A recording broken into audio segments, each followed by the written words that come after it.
Cet événement est passé quasi inaperçu. Ce 14 juillet, jour de fête nationale en France, des sans-papiers, pour la plupart sous le coup d'une OQTF, ont défilé jusqu'à Place de la Bastille afin de réclamer leur régularisation. Cette vidéo est très choquante à mes yeux. Je suis choqué. Et très représentative de l'état de délabrement avancé de la France.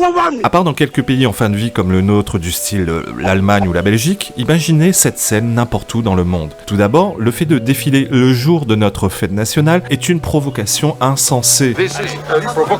La fête nationale a une symbolique sacrée. Manifester ce jour-là relève presque d'une déclaration de guerre. La guerre! De plus, le drapeau n'est pas qu'un bout de tissu lambda, il est connoté. Chez soi, il représente l'attachement à la patrie, à la nation, la fierté d'être ce que nous sommes. À l'étranger, il prend une dimension conquérante. Quelle est la première chose que fait une armée lorsqu'elle conquiert un territoire? Eh bien, elle plante son drapeau. Que font les Américains lorsqu'ils mettent les pieds sur la Lune? Ils plantent leur drapeau. Le drapeau est un symbole de victoire, de domination, de supériorité. Quel message envoient ces Africains en paradant le 14 juillet, en brandissant des drapeaux sénégalais et ivoiriens, en étant habillés de leur tenue traditionnelle et au son de chants tribaux?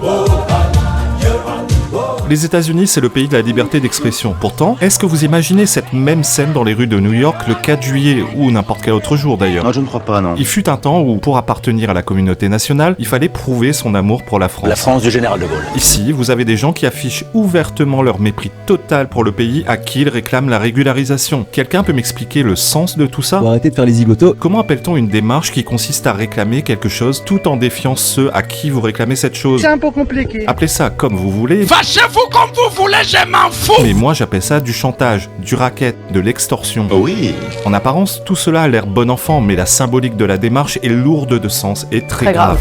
Les tenues de tirailleurs sénégalais ne sont pas non plus innocentes et fortuites. On est ici dans le narratif victimaire habituel où la France devrait faire acte de repentance et de reconnaissance éternelle envers les Africains issus des anciennes colonies ayant servi la France, notamment lors des 2 guerres mondiales. Encore une fois, sous prétexte du passé colonial de la France, cette dernière devrait se conformer à toutes les exigences de ses descendants. Pour qui vous prenez-vous? Bref, je sais pas trop que rajouter à cette farce. Moi, je sais. Je rêve que mon pays ne soit plus un jour ce tapis de sol sur lequel tout le monde s'essuie les pieds. Ces chiottes publiques dans lesquelles chacun vient y lâcher sa petite pêche.